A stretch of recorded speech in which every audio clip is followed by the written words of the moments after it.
Então, num projeto de recuperação de área degradada, então eu acredito que você vai estar ali implantando, você vai estar fazendo um plantio, beleza, né? É um plantio florestal, mas é com espécies nativas, né? Se você vai estar fazendo uma recomposição de uma área degradada, eu entendo que não vai ser com uma única espécie, você vai compor ali com uma diversidade de espécies, tal qual seja o mais próximo possível de uma floresta nativa para recuperar aquela área, beleza.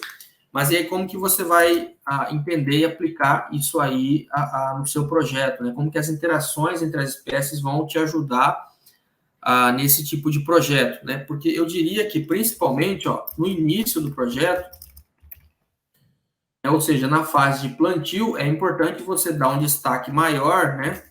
É importante você utilizar, primeiro, espécies pioneiras, né? Ou seja, espécies que já vão apresentar um crescimento inicial mais acelerado, mais avançado, espécies nativas que já têm essa característica, né? Ou seja, espécies que na hora de se interagir entre si e com o ambiente, elas precisam ter menos concorrência, espécies que elas precisam de ter um grau de luminosidade maior para elas terem um determinado crescimento, né? Existem espécies florestais que, se ela tiver sombreada, ela não cresce, ela morre, ela precisa numa floresta ali nativa, ela precisa vir primeiro, né, porque ela tem um grau de crescimento maior, que aí a espécie pioneira, na hora que ela tem ali aquele crescimento inicial mais acelerado, primeiro que ela está captando os nutrientes do solo, né, está fixando ali no seu lenho, né, naquela espécie, ao mesmo tempo ela está provocando ali um sombreamento para as espécies secundárias. As espécies secundárias, elas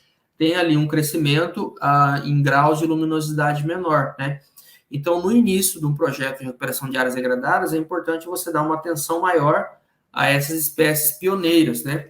E aí também você vai saber que o extrato, né? Lá, lembra da questão da estrutura vertical, que tem o extrato inferior, extrato médio, extrato superior? Então, principalmente no início de um projeto de recuperação de áreas degradadas, você vai ter ali como que um extrato mais baixo, né?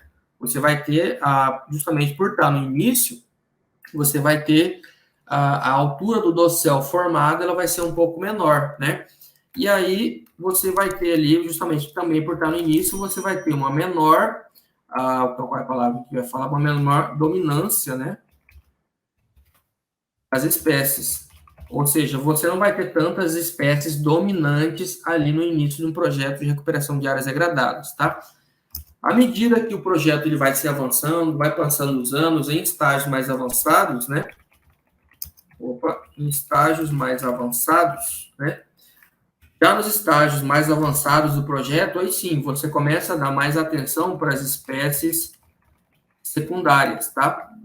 Já as espécies secundárias, ao contrário das espécies pioneiras, enquanto a espécie pioneira, ela tem essa função, né, ela precisa de mais luminosidade, menos concorrência, justamente porque ela que cresce mais rápido. À medida que ela cresce mais rápido, ela vai fixando os nutrientes que estão no solo, mas ela morre mais rápido, ela morre primeiro. No momento em que ela morre, aqueles nutrientes que ela fixou passam a ficar disponíveis ali na camada do solo, né? Então, com isso, as espécies secundárias, elas que já vinham crescendo lentamente ali em um certo nível de sombreamento, elas então vão continuar crescendo, justamente porque vai tá tendo ali uma condição favorável para que elas possam se desenvolver, né? Então, isso num projeto de recuperação de áreas degradadas é muito interessante você entender como que essas espécies se interagem entre si, justamente para você saber quais são as que você vai ter que dar mais atenção no início, quais são as que você vai ter que dar mais atenção em estágios mais avançados do projeto, tá bom? Também, nos estágios mais avançados, então, você vai tendo estratos mais altos, né? Ou seja, o dossel daquela floresta vai naturalmente aumentando, porque vai sendo um estágio mais avançado, né?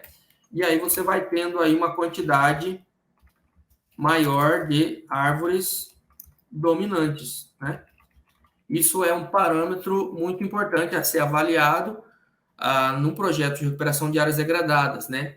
Então, por exemplo, se você tem lá espécies secundárias que já estão tendo ali um certo grau de dominância sobre as outras espécies, significa que aquele projeto, teoricamente, ele está sendo bem conduzido e aquela área está sendo bem recuperada, aquela área que antes estava degradada, agora ela está sendo bem recuperada.